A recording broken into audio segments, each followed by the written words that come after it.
जोहार जय निवासी, मैं संकेत और आप देख रहे हैं एमएन टीवी। उत्तर प्रदेश चुनाव की सरगर्मियां बढ़ रही है और जैसे जैसे चुनाव नजदीक आ रहा है वैसे वैसे राजनीतिक दल भी अपनी अपनी तैयारियां कर रही है। एक तरफ बहुजन समाज पार्टी है जिसने ब्राह्मण वोटरों को अपने पाले में लाने के लिए 23 जुलाई से अयोध्या से ब्राह्मण सम्मेलन का आगाज किया है। ब्राह्मण सम्मेलन उनके चल रहे हैं। आज ही अखिलेश यादव, इनका भी बयान आया है कि 15 अगस्त से वे ब्राह्मण सम्मेलन करने जा रहे हैं। दूसरी तरफ बहुजन मुक्ति पार्टी है जो बहुजन समाज को जोड़ने के लिए और जोड़कर लोगों को अपने जगह जगाने के लिए, जगाकर जोड़ने के लिए बहुजन समाज में अलग अलग जिलों में, अलग अलग विधानसभाओं में जाकर परिवर्तन यात्राएं निकाल रही हैं। इन सब के बीच में हमारे साथ बहुजन मुक्ति पार्टी के राष्ट्रीय कार्यकारी अध्यक्ष प्रवेंद्र प्रताप सिंह जी है, जो अभी इस समय आजमगढ़ उत्तर प्रदेश से हमारे साथ जुड़े हुए हैं। उनकी परिवर्तन यात्रा शुरू है और इसी में से समय निकालकर उन्हें हमें दिया है। उनका मैं स्वागत करता हूँ और आभार भी व्यक्त करता हूँ। इसके अलावा हमारे साथ वामसे भारत मुक्ति मोर्चा के राष्ट्रीय अध्यक्ष मान्यवर वामन मेश्राम साहब है। उनका भी मैं स्वागत करता हूँ। राजनीति पर उनकी अच्छी जानकारी है, वे लोगों को जगाते रहते हैं। अलग अलग राज्यों में, जिलों में उनका जाना है। बहुजन समाज का कोई भी विषय उनसे अछूता नहीं है, हर विषय पर वो अपनी राय रखते हैं, बहुजन समाज को जगाते हैं, जोड़ते हैं और एक बहुत बड़ा आंदोलन उन्होंने इन 40 सालों में वामसेप के माध्यम से खड़ा किया है। इसके अलावा हमारे साथ एमएन टीवी के मुख्य संपादक कुमार काले सर है, उनका भी मैं स्वागत करता हूं। और चर्चा की शुरुआत मैं प्रवेंद्र प्रताप सिंह इनसे करना चाहूंगा। सर, बहुजन मुक्ति पार्टी की परिवर्तन यात्राएं उत्तर प्रदेश में चल रही है, कब से शुरू हुई है?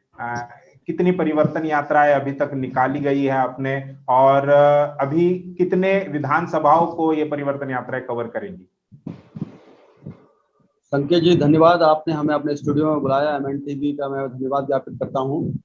बहुजन मुक्ति पार्टी के माध्यम से उत्तर प्रदेश में 5 परिवर्तन यात्राएं चल रही हैं। 5 जुलाई से पूर्वांचल की परिवर्तन यात्रा पार्टी के प्रदेश अध्यक्ष रामधारी दिनकर जी के नेतृत्व में चलाई गई, जो पूर्वांचल जोन की है। 10 जुलाई से मध्यांचल जोन की परिवर्तन यात्रा की शुरुआत पार्टी के राष्ट्रीय महासचिव के नेतृत्व में मनोज कुमार पासी जी के उसमें शुरुआत हुई और सहयोग के रूप में और भी बहुत सारे साथी हमारे स्टेट लेवल के पदाधिकारी उनके साथ में हैं। पश्चिमी उत्तर प्रदेश की भी 10 जुलाई से शुरू हुई। इसके साथ साथ में जो पश्चिमी उत्तर प्रदेश की यात्रा है वो एडवोकेट मुकेश कुमार जी, जो पार्टी के वरिष्ठ उपाध्यक्ष हैं, हमारे पश्चिम से हैं, उनके नेतृत्व में शुरू हुई। तीसरी परिवर्तन यात्रा हमारी मध्यांचल जोन के अलावा आपके बुंदेलखंड जोन की है, जो वहाँ की बोली भाषा थोड़ा डिफरेंट की है, तो उस हिसाब से वहाँ के हमारे बुंदेलखंड जोन के प्रभारी अशोक कुमार जी के नेतृत्व में वो शुरू की गई है। इसके साथ साथ में पूर्वांचल, पश्चिमांचल, मध्यांचल, बुंदेलखंड के अलावा जो पूरे राज्य स्तरीय परिवर्तन यात्रा है, यानी 75 जिलों के अंदर में 403 विधानसभाएं आती हैं। 403 विधानसभाओं की यह परिवर्तन यात्रा हम लोगों ने सारनाथ, वाराणसी से शुरू की, जहां तथागत गौतम बुद्ध जी ने प्राचीन काल में सबसे पहला प्रबोधन करने का काम, ज्ञान प्राप्ति के बाद में पहला प्रवचन करने का काम किया था। उस पवित्र स्थली से हम लोगों ने राज्य स्तरीय परिवर्तन यात्रा की शुरुआत 8 जुलाई से शुरू की, जो 31 जनवरी 2022 तक चलने वाली है। राजधानी लखनऊ में उसका समापन होगा। अंतिम विधानसभा हमारी जो है राजधानी लखनऊ में रहेगी। जी, और कौन से विषय है जिसको लेकर आप समाज में जा रहे हैं? कौन से मुद्दे हैं, कौन से चुनावी मुद्दे आपने बनाए हैं और उस पर लोगों की क्या प्रतिक्रिया है? किस प्रकार का समर्थन या किस प्रकार लोग आपकी तरफ देख रहे हैं? संकेत जी, हमारा पहले नंबर का मुद्दा है, जो कोई पार्टी बोल नहीं रही है, ओबीसी की जाति आधार जनगणना करवाने के लिए हम लोग संघर्षरत हैं। हमको अवसर मिलेगा तो हम उत्तर प्रदेश के अंदर में ओबीसी की जाति आधारित जनगणना करवाएंगे, केंद्र सरकार कराए या ना कराए। 24 में हमको अगर केंद्र में अवसर भारत की जनता देती है तो निश्चित तौर पर केंद्र में भी बहुजन मुक्ति पार्टी ओबीसी की जाति आधार जनगणना करवाएगी। इसके साथ साथ में दूसरे नंबर का हमारा मुद्दा है, इस परिवर्तन यात्रा के माध्यम से हम जनता को बताना चाहते हैं कि जो लॉकडाउन के पीरियड में काले कानून भाजपा सरकार ने बनाए हैं अन्नदाताओं के विरोध में, किसानों के विरोध में, उन 3 काले कानूनों को बहुजन मुक्ति पार्टी सत्ता में आने पर संघर्ष करके उनको रद्द करवाने का काम करेगी। ये हमारा दूसरे नंबर का मुद्दा है। तीसरे नंबर का हमारा बड़ा मुद्दा है दोस्तों, वो ये है, मैं आपके चैनल के माध्यम से सारे प्रदेशवासियों को और देश की जनता को जानकारी देना चाहता हूं कि जिस प्रकार से उत्तर प्रदेश सरकार ने तत्कालीन एसपी गवर्नमेंट के अंदर में पदोन्नति में जो रिजर्वेशन किया गया था गलत तरीके से मायावती जी के द्वारा, वो 2001 की सामाजिक न्याय मंत्रालय की रिपोर्ट को आधार बना करके उन्होंने 2007 में सत्ता में आने के बाद में गलत तरीके से अधिकारियों का प्रमोशन किया था। तो उस अध्यादेश को जो है उत्तर प्रदेश के इलाहाबाद हाईकोर्ट ने रद्द करने का काम किया। बाद में सुप्रीम कोर्ट के आदेश पर जो है वो रिवर्ट करने का काम एसपी गवर्नमेंट ने किया, यानी एससी और बीसी में झगड़ा लगाने का जो काम था। हम एससी और बीसी के लोगों को ये कहना चाहते हैं कि हमको अगर अवसर मिलेगा तो एससी एसटी के पदोन्नति में आरक्षण को बहुजन मुक्ति पार्टी बहाल करेगी उत्तर प्रदेश में, और ओबीसी को भी पदोन्नति में आरक्षण मिलना चाहिए। इसके लिए हम लोग अध्यादेश लाने का काम, उसके लिए हम लोग विधान बनाने का काम जो है उत्तर प्रदेश की विधानसभा में करेंगे। तो एससी और बीसी 85% बहुजन समाज के साथ में मिलजुल करके हम लोग सभी लोगों का भला हो, ये हमारा तीसरे नंबर का मुद्दा, एक बड़ा मुद्दा रहेगा। इस परिवर्तन यात्रा के माध्यम से हम लोगों को बताना चाहते हैं। इसके अलावा जो समान एजुकेशन की बात है, वो समान एजुकेशन हम लोग लागू करेंगे। जिस प्रकार से आज भारतीय जनता पार्टी के लोग जो है, बीजेपी के लोग ये प्रोपेगेंडा कर रहे हैं कि 1 नेशन 1 एग्जामिनेशन होना चाहिए, तो मैं भाजपा के लोगों से पूछना चाहता हूं, क्या आप लोगों की औकात है आज की तारीख में 1 नेशन 1 एग्जामिनेशन की तो आप बात करते हो, मगर 1 नेशन 1 एजुकेशन की बात क्यों नहीं करते हैं? जब देश में तमाम प्रकार के बोर्ड है, आईसीएसई बोर्ड है, सीबीएसई बोर्ड है, यूपी बोर्ड है, महाराष्ट्र बोर्ड है, गुजरात बोर्ड है, बिहार बोर्ड है, तमाम तरीके के बोर्ड चल रहे हैं। तो जब एक जैसी शिक्षा पद्धति आप नहीं लागू करा सकते तो आप 1 एग्जामिनेशन की बात कैसे कर सकते हैं? तो बहुजन मुक्ति पार्टी समान एजुकेशन लागू करेगी। एक समान शिक्षा पद्धति के आधार पर हम लोग आने वाले समय में, चाहे वो कलेक्टर का बेटा हो, आम मजदूर किसान का बेटा हो, या मुख्यमंत्री प्रधानमंत्री का बेटा हो, एक समान एजुकेशन लागू करने का काम बहुजन मुक्ति पार्टी करेगी।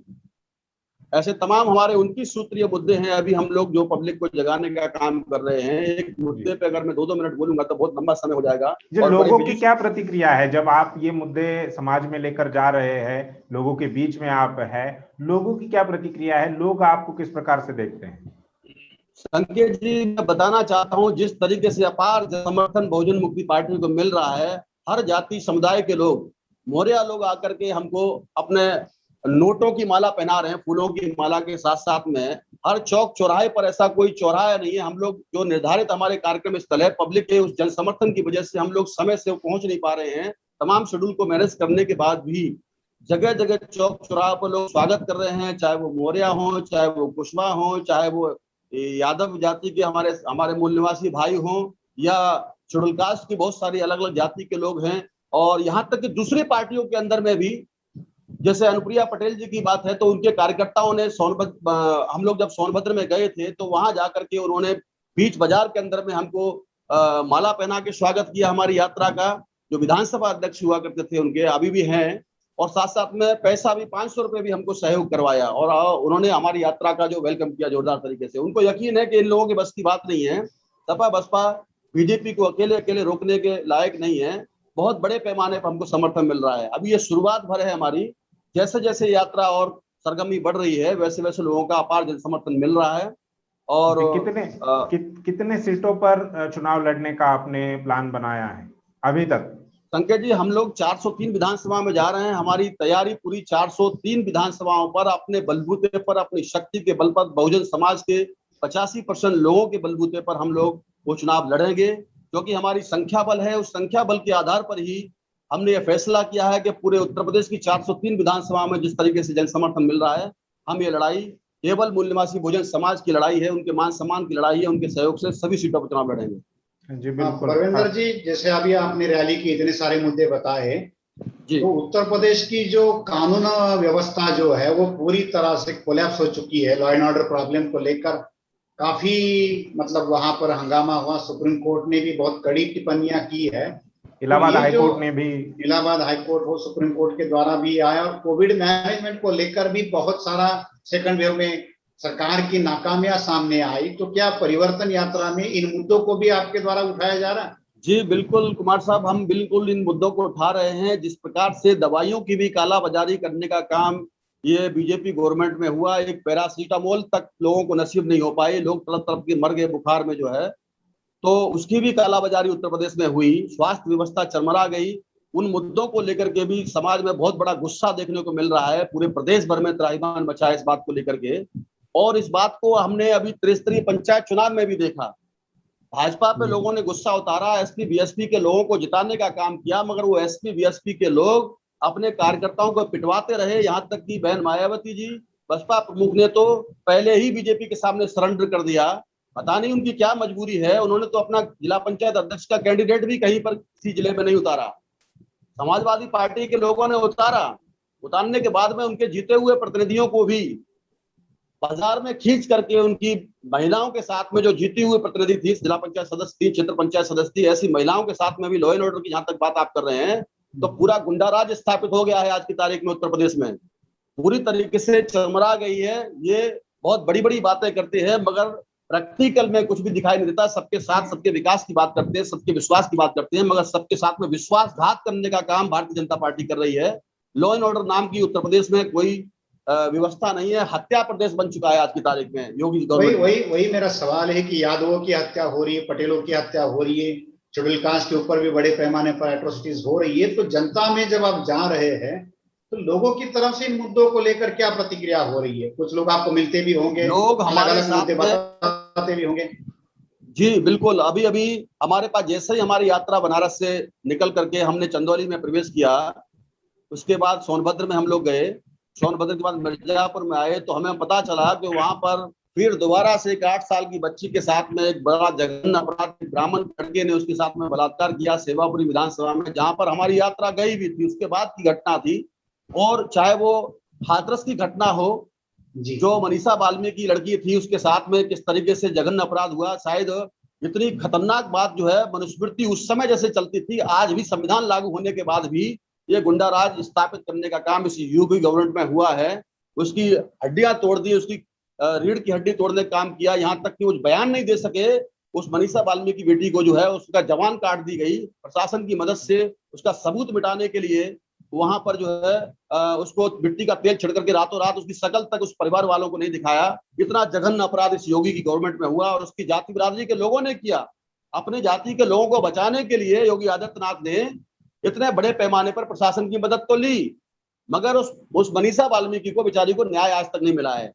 ऐसी तमाम घटनाएं हैं। अभी बांदा की घटना को लेकर के हम लोगों ने ट्वीट किया, तो वो बड़े पैमाने पर उसको बांदा में भी, हमीरपुर के राठ के अंदर में भी ऐसी ये समस्या हमको देखने को मिली, जो वहां डीजे पर डांस करने के लिए उसको अर्धनग्न करने का काम घटना हमारे सामने आई, तो उसको लेकर भी बड़ा बवाल हम लोगों ने किया था।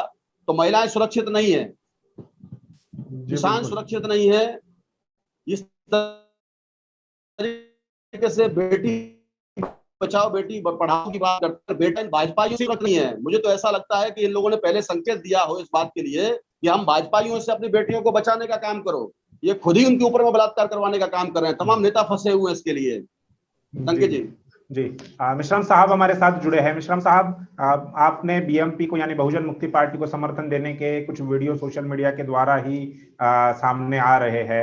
अभी प्रवेंद्र प्रताप सिंह जो कि राष्ट्रीय कार्यकारी अध्यक्ष है, उन्होंने कहा कि 403 विधानसभा सीटों पर वे चुनाव लड़ने की तैयारी कर रहे हैं, बल्कि तैयारी उनकी पूरी तरह से हो गई है।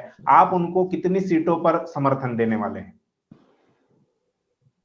सबसे पहले तो मैं हम लोग बहुजन मुक्ति पार्टी का उत्तर प्रदेश में बामसेब के द्वारा, भारत मुक्ति मोर्चा के द्वारा, बहुजन क्रांति मोर्चा के द्वारा और इनके तमाम ऑफशूट संगठनों के द्वारा बहुजन मुक्ति पार्टी का समर्थन कर रहे।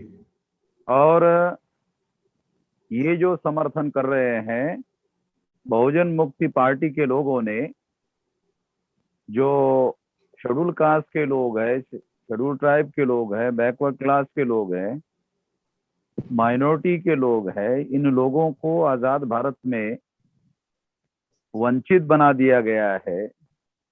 इन लोगों को शासन करने वाली जमात बनाने का हमारा जो एजेंडा है, ये एजेंडा इन्होंने स्वीकार किया। स्वीकार करने की वजह से हम लोगों ने ये निर्णय किया कि 403 विधानसभा में अगर इनका ऐलान है ये 403 विधानसभा में चुनाव लड़ेंगे, तो हम भी 403 विधानसभा में इनका समर्थन करेंगे। और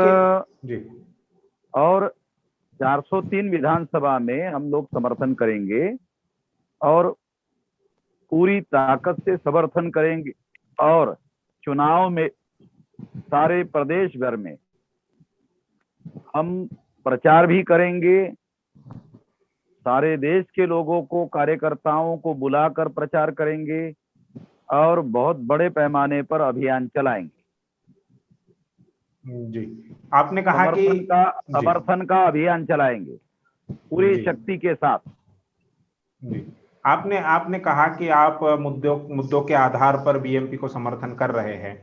यही मुद्दे अगर कल जाकर दूसरी जो राजनीतिक पार्टियां है, जो बहुजन समाज की है या पिछड़े वर्ग की है, अगर वो पार्टियां उन मुद्दों को उठाती है या उस पर काम करती है, तो क्या आपका उनको भी समर्थन होगा, या आपने ऐसे कोई प्लान बनाया है, कुछ सोच रखी है अभी? ये इफ्स एंड बट्स वाले सवाल है जी। जब तक उनके द्वारा हमारे साथ कोई वार्ता नहीं होती है, हमारे मुद्दे स्वीकार करने से संबंधित कोई एग्रीमेंट उनके साथ हमारा नहीं होता है, तब तक ये मुद्दे इफ्स एंड बट्स के हैं।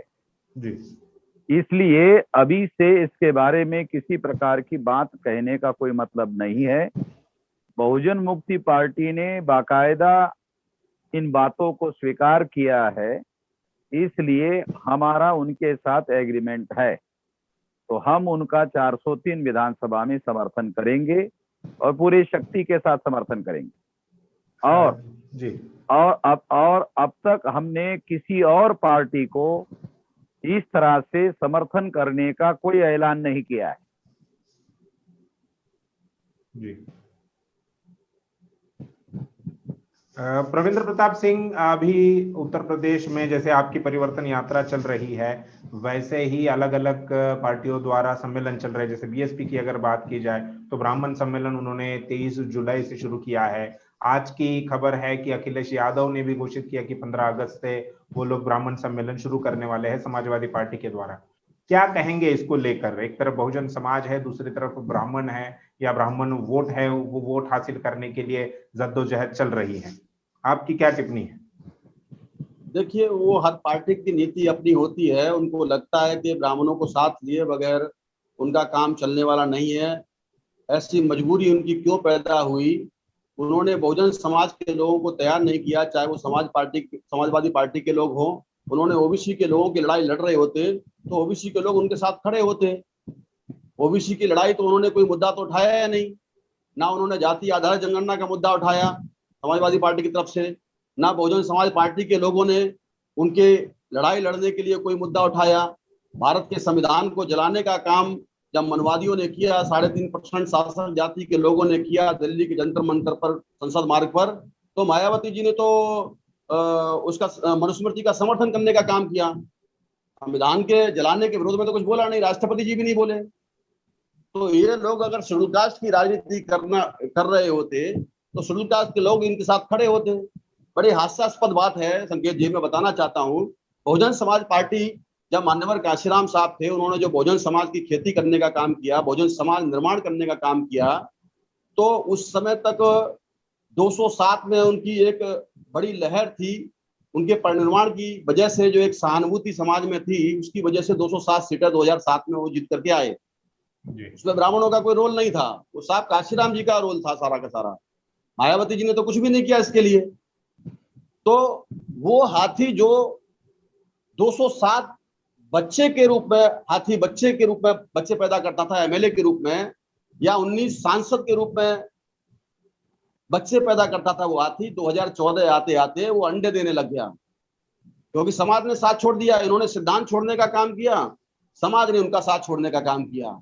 एक फैक्टर ये भी है, दूसरा फैक्टर ईवीएम का भी है उसके अंदर में। क्योंकि ईवीएम में भी बड़ा घोटाला किया भाजपा के लोगों ने, कांग्रेस और बीजेपी में म्यूचुअल अंडरस्टैंडिंग जो बनी, मगर उस ईवीएम के विरोध में भी इन लोगों ने कोई बात नहीं उठाई। कभी कभार मायावती ईवीएम के विरोध में बात भी करती है। चुनाव के 2017 हारने के बाद में उन्होंने किया था, ईवीएम का मुद्दा उठाया था। हाँ, उनकी मजबूरी थी कुमार साहब, मैं बताना चाहता हूँ, वो उन्होंने आवाज उठाई थी, आवाज उठाई, सुप्रीम कोर्ट में केस फाइल किया बकायदा उसको लेकर के, और केस फाइल करने के बाद में केस विड्रॉ भी किया, जो है कि आज से अधिक संपत्ति के मामले में जैसी 450 करोड़ की फाइल उनके भाई की आनंद जी की खुली, तो उन्होंने वो केस ईवीएम का विड्रॉ करने का काम किया। तो कोई मुद्दा सपा बसपा की तरफ से बहुजन समाज के 85% समाज के लोगों का उठता हुआ दिखाई नहीं दे रहा है, ना वो उठा सकते हैं, उनकी मजबूरी है।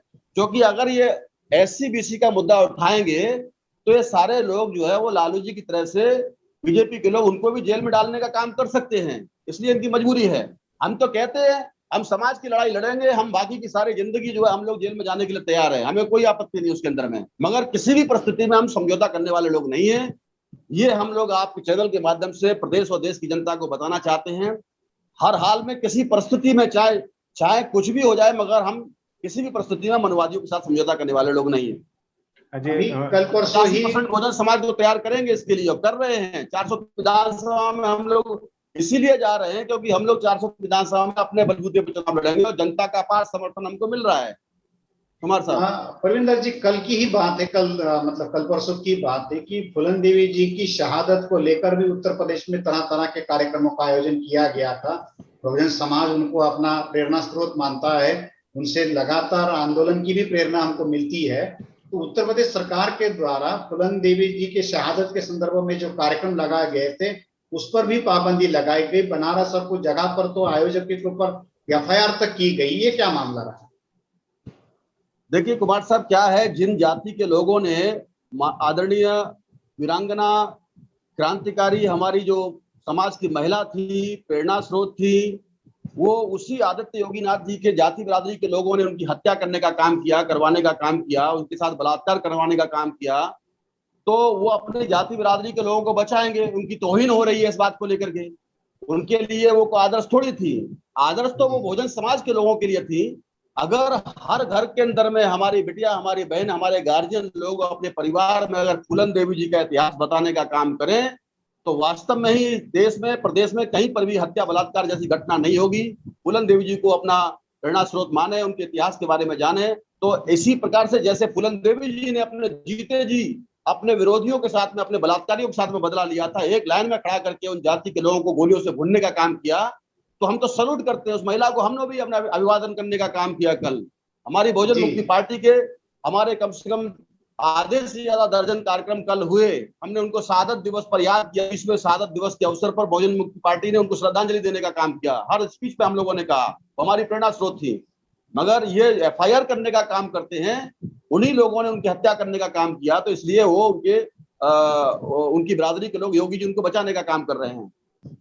जी मेश्राम साहब, आप 40 साल से मेरा ऐसा मानना है कि बिहार के मंत्रिमंडल में जो वीआईपी पार्टी के कैबिनेट मिनिस्टर है मुकेश सहनी, वो यहाँ आए थे वाराणसी में। तो उत्तर प्रदेश में बिहार की तरह उनके प्रति भी सहानुभूति निर्माण करने की रणनीति का हिस्सा है, ताकि उत्तर प्रदेश के जो बिंद है, मल्ला है, केवट है, निषाद है, कश्यप है, वो लोग वो साहनी के तरफ, सहानुभूति के तरफ जाए, ताकि उत्तर प्रदेश के विधानसभा के चुनाव में सहनी का, मुकेश सहनी का बीजेपी वाले इस्तेमाल कर सके, जैसा बिहार में उन्होंने किया। वो तो बिहार में बीजेपी की गठबंधन मंत्रिमंडल में है ना, जेडीयू के मंत्री, जेडीयू के इसमें मंत्री है। और यदि है तो उनका तो प्रोटोकॉल के तरह हिसाब से स्वागत किया जाना चाहिए था उत्तर प्रदेश में। मगर जब मुकेश सहनी का पहली बार यूपी में कोई स्वागत नहीं हुआ, तो बीजेपी की सरकार ने उनके प्रति सहानुभूति निर्माण करने के लिए एफआईआर दाखिल किया। ये उनके विरोध का काम नहीं है, बल्कि समर्थन करने के लिए किया जी। कि वो मुकेश सहनी हीरो बन जाए और उसकी लड़ाई लड़ रहा है सरकार के विरोध में, ऐसा वातावरण निर्माण किया जाए, इसके लिए किया गया। ये एक राजनीतिक हथकंडा है, इसको समझना जरूरी है। उत्तर प्रदेश ऐसा किया गया। सर, उत्तर प्रदेश में एमबीसी के वोट बड़े मायने रखते हैं। एमबीसी की काफी सारी जातियां वहां पर है, तो उन एमबीसी की जातियों के अंदर जो अभी जैसे आपने कहा कि मुकेश सहनी को वहां नेता के तौर पर प्रोजेक्ट करने की बात की जा रही है, एमबीसी की कुछ अपनी अपनी पार्टियां भी बनी है, तो इस एमबीसी को एक वोट बैंक की तरह देखा जा रहा है। तो उससे, उस प्रभाव से उसको निकाल कर उसके अंदर जागरण करके उसको मतलब जो एक बहुजन आंदोलन में जोड़ने के लिए क्या प्रयास हो रहा है? ये होना चाहिए, इसके लिए संगठित प्रयास करने की जरूरत है, योजनाबद्ध तरीके से ये किया जाना चाहिए। मगर एक नया डेवलपमेंट ये है, और उसको समझने के लिए थोड़ा बैकग्राउंड में बात समझना होगा कि बहुजन समाज पार्टी जो काशीराम जी ने बहुजन समाज के लोगों के लिए बनाई थी, और तमाम प्रकार के जातियों को वो बंटवारे के दौरान टिकट देते थे और ध्यान रखते थे कि ये बहुजन समाज की पार्टी बने। मगर मायावती के समय, मायावती के जो तौर तरीके हैं काम करने के, उसने बहुजन समाज पार्टी को जाटो चमार की पार्टी में रूपांतरित कर दिया। और जो समाजवादी पार्टी है, वो समाजवादी पार्टी, दुख के साथ मुझे ये कहना पड़ रहा है कि वो यादव लोगों की पार्टी बन गई है। जैसे ये जाटो चमार की बन गई, वो यादव की बन गई है। तो जिस तरह से बहुजन समाज पार्टी के विरोध में नॉन जाटो चमार जाति के लोगों का गुमराह कर रहे हैं, उनको जोड़ रहे हैं, कम से कम पिछले चुनाव में वो कामयाब हुए। उसी तरह से उत्तर प्रदेश में जिस मुद्दे को कुमार काले जी उठा रहे हैं, एमबीसी, तो उसको भी विधानसभा चुनाव में बीजेपी ने बड़े पैमाने पर इशू बनाकर नॉन यादव जाति के लोगों को, उनका ध्रुवीकरण बीजेपी के समर्थन में करने की कोशिश की। इसी के तहत अपना दल को उन्होंने बीजेपी के साथ जोड़ा, इसी के तहत ओम प्रकाश राजभर को अपने साथ जोड़ा, इसी के तहत संजय निषाद को जोड़ने की उन्होंने कोशिश की। ये सारा रणनीतिक बात है जो उन्होंने की। तो मैं ये कहना चाहता हूं कि ये जो सारी बातें हैं, इन सारी बातों को ध्यान में रखते हुए यदि बहुजन समाज पार्टी ने बहुजन समाज के विचार और व्यवहार की तरह उसको अपनाया होता, तो फिर इनको ब्राह्मण सम्मेलन करने की जरूरत नहीं होती। ब्राह्मणों की संख्या 8.5% है और एससी एसटी ओबीसी की संख्या 74.5% है। अगर इनके मुद्दों को वो कंसंट्रेट करते तो इनको 8.5% ब्राह्मणों के तरफ पिछलग्गू बनने की या उनके पीछे दौड़ लगाने की जरूरत नहीं होती। ये बहुत दुख के साथ कहना पड़ रहा है कि समाजवादी पार्टी के लोग भी बहुजन समाज पार्टी की तरह ब्राह्मणों के पिछलग्गू बनने के दिशा में आगे बढ़ रहे हैं। वो 8.5% ब्राह्मणों के बारे में चिंतित है, उनको इकट्ठा करने के बारे में।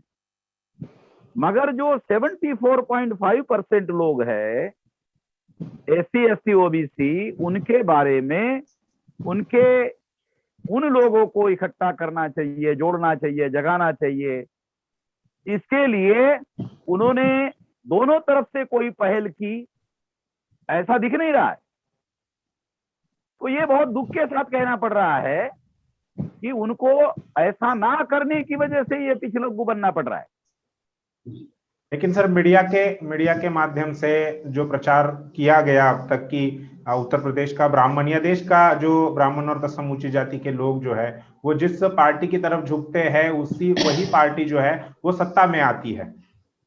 तो बीएसपी और एसपी के लोग शायद यही सोच रहे होंगे कि एक बार ब्राह्मण और तत्सम ऊंची जाति के लोग अगर हमारे पार्टी की तरफ उनका झुकाव बढ़ेगा तो हम सत्ता में आ जाएंगे। और अगर वो ऐसे सत्ता में आते हैं और सत्ता में आने के बाद अगर बहुजन समाज के लिए जो काम करना है वो अगर करते हैं तो दिक्कत क्या है? तो मेरा ये कहना है कि ये जो नेता लोग हैं वो जो प्रोपेगेंडा मीडिया के द्वारा किया जा रहा है उसकी वास्तविकता को भी थोड़ा समझने की जरूरत है। पिछले विधानसभा के चुनाव में 19.5% वोट समाजवादी पार्टी को पड़े और 22.5% वोट बहुजन समाज पार्टी को पड़े। अगर हम थोड़ी देर के लिए मान ले कि दोनों को ब्राह्मणों ने वोट नहीं दिया और बीजेपी को दिया, तो हम ये मानकर चले हाइपोथेसिस के लिए कि 22.5% में यदि 8.5% 100% ब्राह्मण को मिला दे तो ये आंकड़ा हो जाएगा 31% बहुजन समाज पार्टी जी और 41% वोट जो है बीजेपी के पास है पिछले विधानसभा से। तो ये 31% होने के बाद भी 10% ज्यादा वोट रहेगा बीजेपी के पास। तो वो किस आधार पर ब्राह्मण को ये सत्ता हासिल कर लेंगे? जी, इनका मतलब ये है कि ब्राह्मण को बहुत सारी दूसरी जातियां फॉलो करती मुद्दा, है। अगर समाजवादी पार्टी के 19.5% और 8.5% उसमें मिला दो 28%, तो ये 27-28% होता है जी। तो 27-28% लोग जो है वो 41% लोगों के साथ वो कैसा ये कर सकते हैं जिससे वो कह सके कि इनके केवल झुकने मात्र से इनकी सरकार आ जाएगी। तो ये जो अंकगणित है ये हमें समझ में नहीं आ रहा है। दूसरी तरफ 28 मंत्री जो है बैकवर्ड क्लासेस के और मोस्ट बैकवर्ड क्लासेस के बनाए जी बीजेपी ने और उन्होंने प्रोपेगेंडा शुरू कर दिया जी। इसको वो लोग कैसा काउंटर करेंगे ये अपने बहुजन समाज पार्टी के लोग इसके बारे में किसी प्रकार का कोई विचार व्यवहार दिख नहीं रहा है, ना समाजवादी पार्टी का कोई विचार व्यवहार दिख रहा है। तो वो बीजेपी की जो स्ट्रेटेजी है खुलकर सामने आ गई है, इसके बावजूद भी वो उसको काउंटर करने की कोई स्ट्रेटेजी बना रहे हैं, ऐसा दिखाई नहीं दे रहा है। जबकि बीजेपी की स्ट्रेटेजी सामने आ गई है, सामने आने के बाद काउंटर स्ट्रेटेजी होनी चाहिए थी। जैसे सर बिहार में तेजस्वी यादव जी के द्वारा केंद्र सरकार ने जो फैसला लिया कि हम जाति आधारित गिनती या बैकवर्ड क्लासेस का सेंसस नहीं करेंगे तो खुलकर विरोध किया गया, मगर उत्तर प्रदेश जहां चुनाव होने वाले वहां ना अखिलेश की तरफ से ना मायावती की तरफ से इसको लेकर कोई बयानबाजी हुई। नीट का मामला बहुत बड़ा गंभीर होता रहा है, अलग अलग स्टेट में उसके विरोध में प्रतिक्रिया हो रही है, मगर अखिलेश यादव जो अपने आप को एक ओबीसी के नेता के तौर पर प्रेजेंट करते हैं, उनके द्वारा भी नीट को लेकर कोई ऐसी भूमिका क्लियर नहीं हो। तेजस्वी यादव के द्वारा भी जो विधानसभा के चुनाव के पहले इस मुद्दे पर कोई आग्रही बात वो करते थे, ऐसा कहीं दिखाई नहीं दिया। वो उनका चुनाव हो गया, फिर विधानसभा में पहुंच गए, फिर वहां रिजोल्यूशन पास किया और रिजोल्यूशन पास करने के बाद चुप हो गए जी। और ये समझ लिया, मान लिया कि हमने रिजोल्यूशन पास कर लिया, हो गया, हमारी जिम्मेदारी खत्म हो गई। जमीनी लेवल पर बैकवर्ड क्लास के लोगों को जगाने का कोई काम तेजस्वी यादव ने नहीं किया, या जमीनी लेवल पर आंदोलन करने का कोई काम उन्होंने नहीं किया इस मुद्दे पर। तो वो केवल इस्तेमाल करने के दृष्टि से वो कर रहे हैं, उनको इस मुद्दे का केवल इस्तेमाल करना है और सत्ता में पहुंचने के लिए करना है। और सत्ता में पहुंचने के बाद यदि हम थोड़ी देर के लिए मान ले कि नीतीश कुमार मुख्यमंत्री है, तो तेलंगाना के केसीआर ने 24 घंटे में सारे लोगों की गिनती कर दिया। तो राज्य सरकार ये डाटा अपने प्लानिंग के लिए बना सकती है, उसके पास ये पावर है। अर्थ मंत्रालय के लिए डाटा चाहिए, उसके लिए वो डाटा कलेक्ट कर सकते हैं, मगर कर नहीं रहे। तो किसने रोका? तेजस्वी तो अपोजिशन में है, मगर नीतीश कुमार को किसने रोका? जी, करते हुए तो दिख नहीं रहे। महाराष्ट्र सरकार ने डाटा कलेक्ट करने का ऐलान किया, तो ऐसा ऐलान तो ये भी कर सकते थे। जी। दूसरी एक महत्वपूर्ण बात मैं बताना चाहता हूं कि बहुत सारे मंत्री बैकवर्ड के 28 बनाए, केंद्र सरकार ने, बीजेपी के लोगों ने बनाए, मगर तेजस्वी यादव ने ये जो 28 मंत्री बनाए, इसको काउंटर करने वाला कोई डाटा प्रस्तुत किया, कोई हमारे जानकारी में नहीं।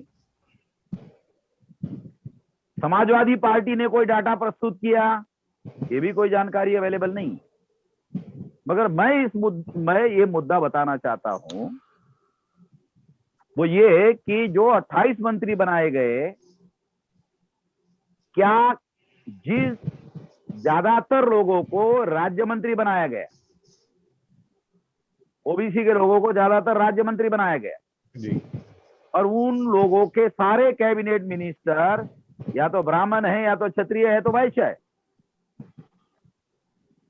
और लगभग 15 दिन से ज्यादा समय हो गया होगा मंत्रालय गठन का। तो शिक्षा मंत्रालय तो पिछड़े वर्ग के आदमी के पास में ही है। धर्मेंद्र प्रधान उड़ीसा के ओबीसी है और उनके द्वारा ही नीट के विरोध में फैसला किया गया है। और ये जो अभी मेरे पास इसका डाटा अवेलेबल नहीं है कि प्रधान जो है वो ओबीसी है। उड़ीसा के ओबीसी है सर। अच्छा, हो सकता है जी, अच्छी बात है। मैं उसके बारे में बताऊंगा, मगर मैं जो बताना चाहता हूं कि ज्यादातर जो कैबिनेट मिनिस्टर जो है ब्राह्मण, क्षत्रिय, वैश्य है, जी, उनके नीचे ये राज्य मंत्री बनाए गए। मगर इतने दिन हो गए, इतने दिन में उन राज्य मंत्रियों को काम करने के लिए कोई कार्यभार दिया, ऐसी सिंपल खबर तक नहीं आई अखबार में। मैं क्या कह रहा हूं, जी, मैं जो बताना चाह रहा हूं, आप लोगों के समझ में आ रहा है ना क्या कहना चाहता हूं? जी, कैबिनेट के मंत्री के पास पावर होता है, वो राज्य मंत्री को काम करने के लिए काम अलॉट करे, मगर काम उन्होंने अलॉट किया या नहीं किया, ये बड़ी खबर बनने वाला मामला है। मगर अभी तक उन्होंने कार्यभार दिया, इसकी कोई खबर नहीं आई। तो मैं ऐसा मानता हूं कि कैबिनेट मिनिस्टरों ने कार्यभार दिया ही नहीं। उसकी दो वजह हो सकती है। एक, गुप्त रूप से प्रधानमंत्री ने कैबिनेट मिनिस्टर को बता दिया होगा कि कोई कार्यभार देने की जरूरत नहीं। और दूसरा कारण यह हो सकता है, ये राज्य मंत्रियों की इतनी औकात नहीं है कि अगर इनको कार्यभार नहीं दिया जाएगा तो ये प्रधानमंत्री के पास कंप्लेंट कर दे, इतनी उनकी औकात नहीं। बाबा साहब आंबेडकर कहा करते थे कि ये जो लोग हैं, ये पोजीशन देते हैं, पावर नहीं देते। जी, आप कह रहे हैं कि प्रधान जो है ओबीसी है, और वो एजुकेशन मिनिस्टर बनाने के बाद भी नीट जो है वो ओबीसी के विरोध में फैसला किया गया है। तो ये तो एविडेंस हो गया इस बात का कि मिनिस्टर के नाम पर पोजीशन दिया गया है, पावर कहां दिया गया?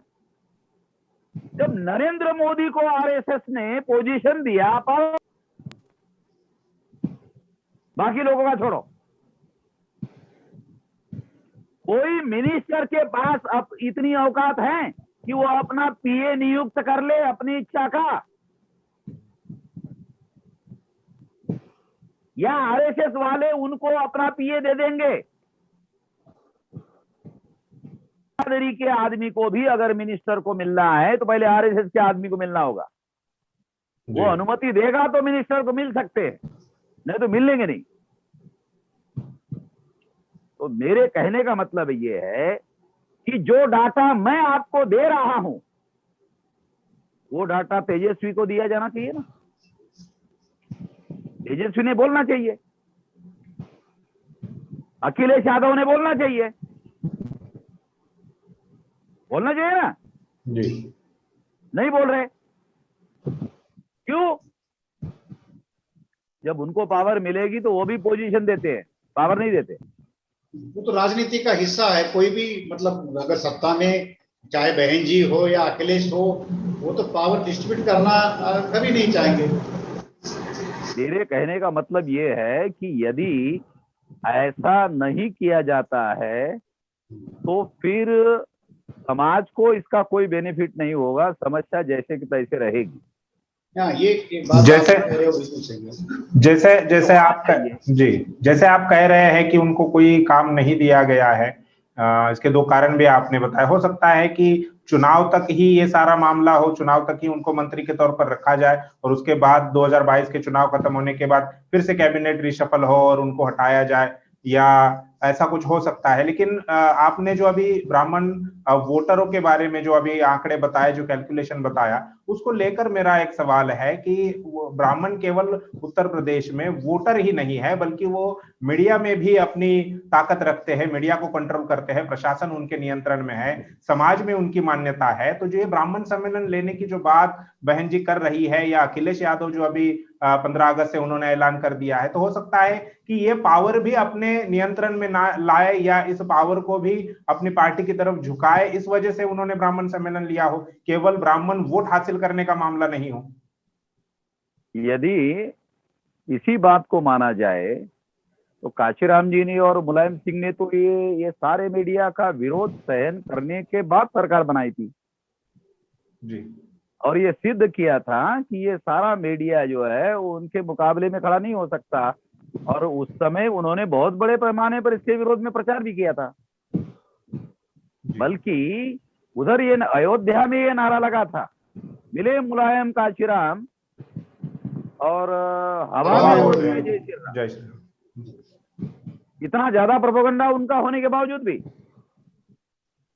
ये बात 200% सही है कि मीडिया का उपयोग वो करते हैं, मगर दूसरी तरफ समाज में तो 74.5% लोग हैं SC ST OBC के। अगर वो मीडिया वाले ऐसा करते हैं तो इनको उसके काउंटर में अपने समाज को जगाकर जोड़ने का काम करने का उत्तर हो सकता है, मगर ऐसा करते हुए तो वो कुछ रणनीति बनाते हुए तो कुछ दिख नहीं रहे। परविंदर जी, परिवर्तन यात्रा के माध्यम से लोगों से डे टू डे मिल रहे हैं, महंगाई हो, गैस हो, डीजल हो, पेट्रोल हो, बढ़ती महंगाई के समस्या से बहुत सारे नए सवाल खड़े हो गए, एजुकेशन के मामले और बहुत सारे ऐसे सवाल है। तो जनता तो परिवर्तन चाहती है, मगर उस परिवर्तन के लिए एक विकल्प के तौर पर बहुजन मुक्ति पार्टी एक सुशासन के तौर पर इन सारी चीजों को नियंत्रित करने के लिए अपने तौर पर कौन सा विकल्प लेकर जा रही है?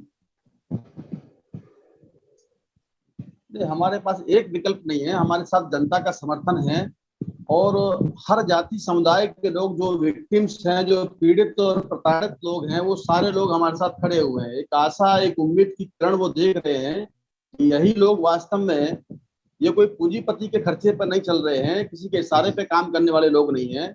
लोग 2 रुपया तक हमको दे रहे हैं। गरीब लोग जो चौक चौराहे पर बैठे होते हैं या किसी गांव में हमारी यात्रा प्रवेश करती है तो ऑन द स्पॉट जब हमारा माइक बजता है उसको देखते हैं, हमारा पर्चा लोगों के हाथ में जाता है, तो जरूरी नहीं उनके पास पैसा हो, मगर लोग अपने अंतस की आवाज से जगा करके वो 2 रुपये भी हमको निकाल के दे रहे हैं। वो 2 रुपया भी हमारे लिए 2 लाख रुपए के बराबर है सर। तो वो लोग समाज के साधनों से ही हमारी यात्रा आगे बढ़ रही है। ये कोई पूंजीपति उद्योगपति के खर्चे पे नहीं है। ये नरेंद्र मोदी का, अदानी के द्वारा चार्टर्ड प्लान नहीं है। ये बीजेपी के लोगों ने ये प्रोपेगेंडा किया था, पार्टी विद डिफरेंस। जी जी, यानी कांग्रेस से हमारी पार्टी अलग है। जी जी, क्या साबित हुआ? सत्ता सबको भ्रष्ट कर, हाँ, बल्कि वो वही भ्रष्टाचार चलाते रहे और भ्रष्टाचार करते रहे और राष्ट्रवाद का प्रोपेगेंडा करते रहे जी, मुस्लिम देश का प्रचार करते रहे, मॉब लिंचिंग का प्रचार करते रहे, यही करते रहे ना जी। तो वो पार्टी विद डिफरेंस एक दृष्टिकोण से तो सही माना जा सकता है कि ये सारी गलत बातें करते हैं मगर उस पर पर्दा ढकने के लिए राष्ट्रवाद का इस्तेमाल करते हैं। ऐसा करते हैं कि नहीं जी, प्रोपेगेंडा? जी, तो ये नेशनलिस्ट लोग नहीं है, ये प्रोपेगेंडिस्ट लोग हैं, प्रचारवादी लोग हैं। लोकतंत्र में तो जरूरी है सर, आपकी पॉलिटिकल पार्टी है तो आपको प्रचार करना होगा, आपको अपना समर्थन जुटाना होगा, इसमें कोई गलत बात तो है नहीं। ये नहीं देखो, संविधान के अनुसार हर पार्टी को अपना प्रोपेगेंडा करने का अधिकार है जी, मगर कोई भी पार्टी ये नहीं कह सकती कि हमें जनता को गुमराह करने का अधिकार है। जी, ये तो अधिकार नहीं है, प्रचार करने के अधीन गुमराह करने का अधिकार है। मगर राष्ट्रवाद का जो नारा लगाने वाले लोग हैं वो व्यवहार में क्या कर रहे हैं, तो विचार और व्यवहार की तुलना करने के बाद ये सिद्ध होता है कि उनका व्यवहार जो वो कह रहे हैं उससे विसंगत है। इसका मतलब गुमराह कर रहे हैं ना, ये प्रूव किया जा सकता है इस बात को। चाल, चरित्र, चेहरा, हाँ, वो सारी बातें जो है वो ऐसा दिख नहीं रहा है। नहीं है। तो पार्टी विद डिफरेंस कांग्रेस को लोगों ने आजमा लिया है। सारे देश भर में लोग कांग्रेस के विरोध में उनका ओपिनियन है, ये तो बात अब जाहिर हो गई है जी। और 7 साल में बीजेपी के बारे में भी लोगों का ओपिनियन बहुत ज्यादा खराब हो गया है। तो जनता विकल्प चाहती है, वही सवाल हमारा है। हाँ, इसीलिए मैं भी यही बात, जनता विकल्प चाहती, जनता विकल्प चाहती है जी, लेकिन विकल्प चाहती है। काशीराम जी और मुलायम सिंह जी ने इस बात को समझा था और विकल्प देने के लिए मुलायम सिंह जी चलकर काशीराम जी के पास गए थे। विकल्प देना है उनको, जमीनी हालत, दोनों जमीनी नेता थे, दोनों को मालूम था कि मैं अकेले इनका मुकाबला नहीं कर सकता। मुलायम सिंह को भी लगता था मैं अकेले मुकाबला नहीं कर सकता, इसलिए दोनों ने इकट्ठा होने के पीछे एक विचार था विकल्प देना। विकल्प देते ही जनता का ध्रुवीकरण हो गया। ऐसा अखिलेश यादव के द्वारा होता हुआ दिखाई नहीं दे रहा है। अखिलेश यादव ने बयान दिया कि छोटे छोटे पार्टियों के साथ हम समझौता करेंगे। तो पत्रकारों ने पूछा कि कौन सी छोटी पार्टी है, तो उन्होंने नाम दिया महान-दल। तो ये महान-दल जो है मेरे जानकारी में ये दीवार पर छपा हुआ है और जमीनी स्तर पर कहीं पर भी नहीं, बल्कि उनके पार्टी के ऑफिस में राहुल गांधी और सोनिया गांधी का फोटो लगा हुआ है। वो अशोका को महान बोलते हैं और उसके आधार पर महान दल बनाया जी। मगर जिसको वो महान कहते हैं उसका फोटो नहीं है, राहुल गांधी का, सोनिया गांधी का है। जब पूछा गया अरे ये कैसे, पार्टी चलाने के लिए पैसा वैसा चाहिए ना, कहां से आएगा? तो अगर अखिलेश यादव ऐसे लोगों की पार्टी को लेकर के विकल्प खड़ा करना चाहते हैं तो फिर तो कोई विकल्प खड़ा होने वाला नहीं है। तो विकल्प जो है खड़ा करने के लिए कौन सी स्ट्रेटेजी प्लान करने की जरूरत है अगर कोई ये मान ले कि जनता बीजेपी के विरोध में है, पार्टी को पोलराइज करने के लिए कोई स्ट्रेटेजी बनाने की जरूरत नहीं है, जनता खुद ही पहल करके बीजेपी को परास्त करेगी, हमें कुछ करने की जरूरत नहीं है। ऐसा जो भी पार्टी सोचती है मैं उनको ना समझ मानता हूं।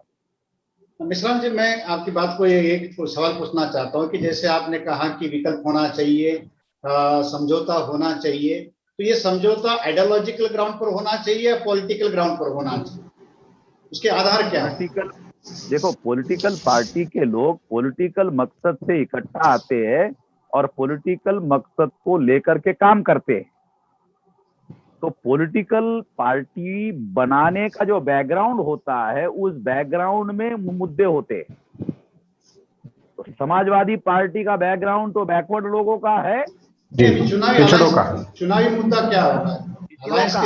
जो लोहिया जी के साथ जुड़े हुए कहते हैं ना जी, 100 में पाए पिछड़े 60, सोशलिस्टों की पड़ गई गात, कहते कि नहीं? ये है ना बैकग्राउंड।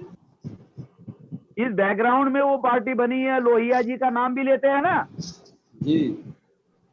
और काशीराम जी का जो बैकग्राउंड है वो बाबा साहब अम्बेडकर का हुआ है। तो बैकग्राउंड में हिस्ट्री है, क्या करना चाहिए क्या नहीं करना चाहिए, वो विरासत को लेकर चलने वाली पार्टियां है। तो ये लोग अपने विरासत को लेकर बात को ध्यान में रखे और उसको राजनीति में अमल में लाने के लिए सत्ता पर पहुंचना चाहते हैं ना, जो उनकी विरासत है उसको। तो हम ऐसा मानते हैं कि ऐसे लोग, तमाम लोग जो है इकट्ठा आकर बीजेपी को परास्त कर सकते हैं। 19.5% समाजवादी पार्टी के पास वोट है, 22.5% मायावती के पास है, 6.5% कांग्रेस के पास है। ये मेन अपोजिशन पार्टियां है उत्तर प्रदेश की। एक भी पार्टी बीजेपी को परास्त करने की स्थिति में नहीं है, उनके पास 41% है। तो मुझे तो दूर दूर तक कोई संभावना नजर नहीं आती। कुमार जी सर, आपको याद होगा कि अब की बार कांग्रेस चुनाव हार जाएगी, ऐसा उस समय लोग बोलते थे, मगर अपोजिशन पार्टी के लोग फ्रैगमेंटेड टुकड़ों में बंटकर के चुनाव लड़ते थे, तो आखिरकार कांग्रेस ही चुनाव जीतती थी। ऐसा होता था ना पहले। वही सिचुएशन है, अब की बार यही सिचुएशन है कि बीजेपी मजबूती से लड़ रही है और अपने गठबंधन को और ज्यादा ले रही, साथ में लेकर लड़ रही, मगर उनके अपोजिशन में एक कांग्रेस है, एक एसपी है, एक बीएसपी है और तमाम बैकवर्ड क्लासेस ओबीसी है और उनका भागीदारी मोर्चा है जी, और बहुजन मुक्ति पार्टी भी है। तो ये सारा का सारा फ्रैगमेंटेड है, ऐसा दिख रहा है। ये जो फ्रैगमेंटेड है, ये टुकड़ों टुकड़ों में बटे हुए लोग हैं। इससे मुझे नहीं लगता कि अपोजिशन पार्टी बीजेपी को परास्त करने के स्थिति में है। अपोजिशन में किसी प्रकार का पहल मुझे दिखाई नहीं दे रहा ध्रुवीकरण करने के लिए। ये जो जैसे अभी आपने मंत्री किसको बनना है उत्तर प्रदेश में? अखिलेश यादव को। अखिलेश यादव किसी प्रकार की कोई पहल करते हुए हमें तो नहीं दिख रहे। जी,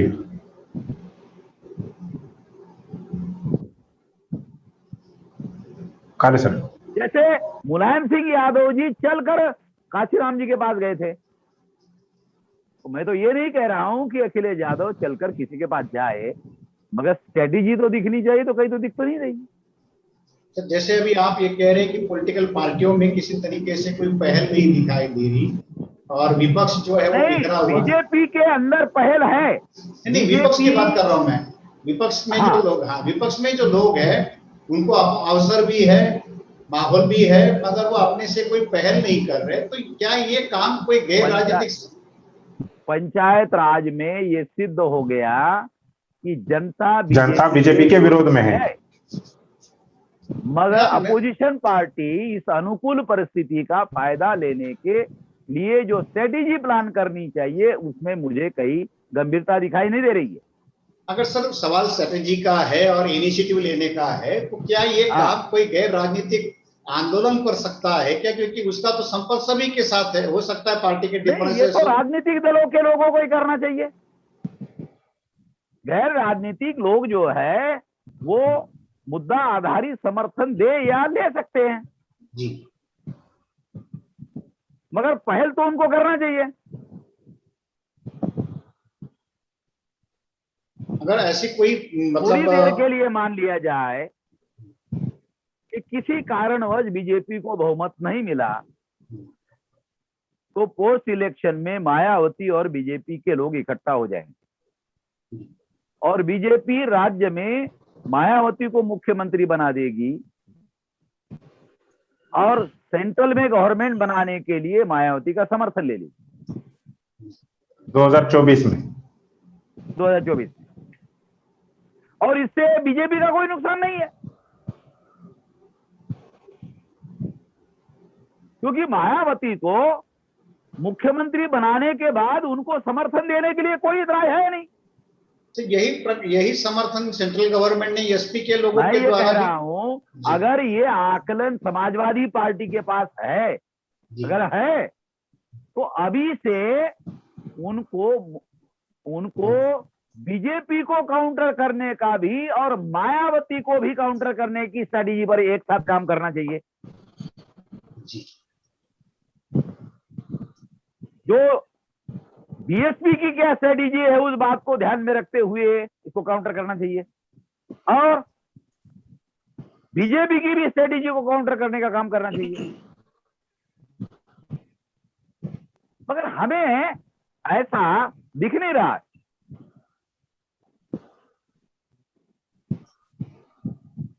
यदि मायावती 0 पर आउट नहीं होती है तो समाजवादी को सेंट्रल गवर्नमेंट बीजेपी वाले किसी भी हालत में सरकार बनने नहीं देंगे क्योंकि उनको सॉफ्ट टारगेट जो है, सॉफ्ट टारगेट बीएसपी है। समाजवादी पार्टी जैसे अभी सर्वे आया, आज के अखबार में एक सर्वे आया, उस सर्वे में ब्राह्मणों को पूछा गया तो पहला नंबर का समर्थन बीजेपी, दूसरा नंबर का समर्थन बीएसपी, तीसरा नंबर का समर्थन कांग्रेस, चौथा नंबर का समर्थन एसपी।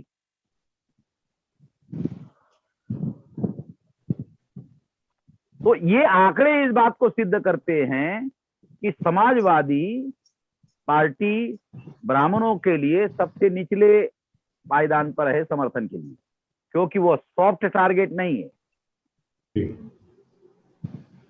सॉफ्ट टारगेट जो है वो बीएसपी है, वो उनके लिए सुटेबल है। क्यों? वो कमजोर लोग है, कमजोर लोगों की कमजोर पार्टी। और मायावती ने उसको और ज्यादा कमजोर कर दिया क्योंकि वो भ्रष्टाचार की देवी हो गई है, वो अंदर से कमजोर है, इसलिए उसको जैसा चाहे वैसा मरोड़ सकते हैं, इस्तेमाल कर सकते हैं।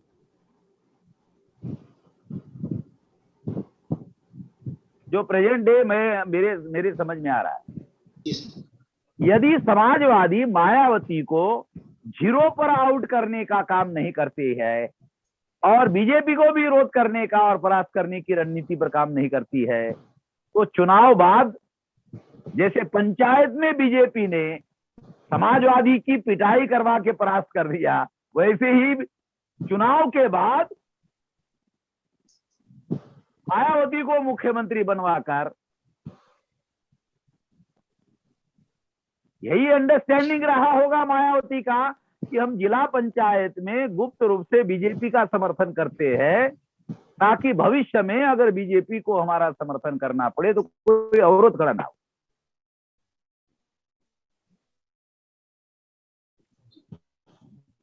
घटनाएं घट रही है उसका विश्लेषण करके बता रहा हूं।